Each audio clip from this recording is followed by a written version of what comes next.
ये मन, ये इंद्रियां बड़ी चंचल हैं।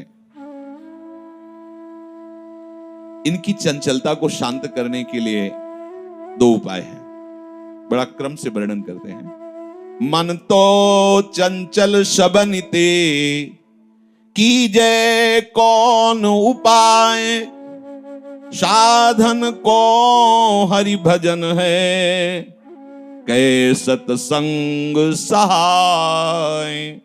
मन और पांच ज्ञानेंद्रियां ये सदैव प्रकृति की तरफ आकर्षित करती रहती है, हमें भोगों में ही लगाए रहती हैं, बड़े चंचल हैं। तो क्या उपाय है इनको रोकने का? तो बोले प्रथम तो निरंतर भजन करना, हरि भजन, निरंतर भजन। निरंतर भजन कैसे होगा? इसके लिए सत्संग की आवश्यकता है। एकांतिक जो भजन करते हैं और सत्संग उनको नहीं रुचता या नहीं मिलता या नहीं जाते, तो बहुत सी कमियां ऐसी होती हैं जो अहंकार बनाए रखता है। जो अहम है वो बहुत सी कमियों को बनाए रखता है और एक गर्व हो जाता है। वो जब तक गर्व नहीं मिटता तब तक भगवत अनुराग नहीं होता। ये महापुरुषों के वचन है। एक दिन हम स्वाध्याय करें उसमें कि एकांतिक भजन हो रहा है पर सत्संग नहीं हो रहा तो अधूरापन नहीं जाएगा। अंदर कई तरह के अहंकार पुष्ट होते रहते हैं।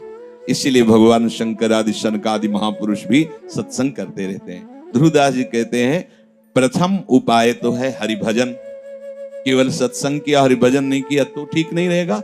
और एकांत में केवल लगे हो, सत्संग नहीं हो रहा तो भी अपने अंदर जो कमियां हैं वो सत्संग दर्पण की तरह आपके सामने होता है। और अब जैसे आप सुन रहे हो तो आपको खुद पता चल रहा है मैं कितना कमजोर हूं, मैं कितना फंसा हुआ हूं। ये दर्पण है, सत्संग दर्पण है जो आपको दिखाता रहेगा और निकालता है। कैसे निकलना है इस स्थिति से, ये भी सत्संग में ही प्राप्त होता है। तो साधन को हरिभजन है कै सत्संग सहाय। अब जो हमारे हृदय में निरंतर भजन नहीं होने देती वो काम कामना वासना मन तेग कर शब्द दूर। अभी पीछे कल चर्चा हुई थी कि जो बहुत जन्मों से छुपी हुई इच्छाएं हैं उन्हें वासना कहते हैं। और जब वही प्रकट होती है किसी वस्तु व्यक्ति तो उसे आसक्ति कहते हैं।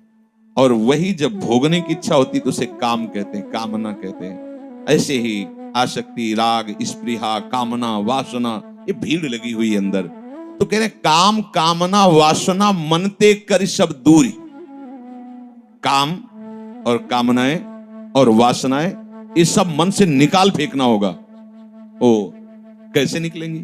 प्रश्न आता है। निकाल फेंकना होगा, मन से दूर करना होगा, तो कैसे? तो बोले राधा वल्लभ लाल भजी रसिकन जीवन मोरी। ये जो रसिकों की संजीवनी मोरी है, राधा वल्लभ नाम, राधा वल्लभ रूप, राधा वल्लभ चरणारविंद की आराधना। बोले इससे तुम्हारे मन की काम कामना वासना ये सब दूर हो जाएंगे। महाप्रभु हरिवंश चंद्र जी स्वयं आदेश करते हैं राधा वल्लभ लाल को हृदय ध्यान मुख नाम।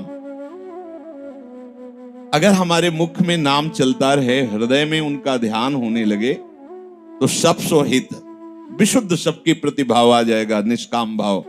और श्री वृंदावन प्राणों से प्यारा लगने लगेगा और मन से काम कामना वासनाएं अपने आप भाग जाएंगी। भजन महल से निकसत नाही। ये काम कामना वासना क्या करेंगी? क्योंकि सुरक्षित किले में है वो, भजन में ये बाहर मंडरा कर वापस चले जाते हैं।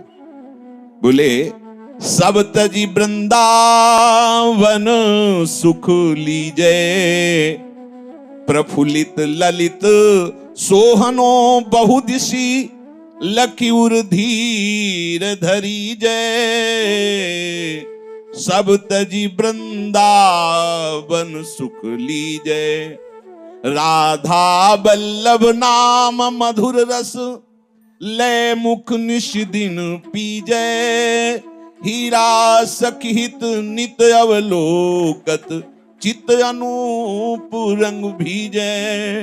वृंदावन सुख लीजे, चलत फिरत सुनियत है श्री राधा वल्लभ लाल।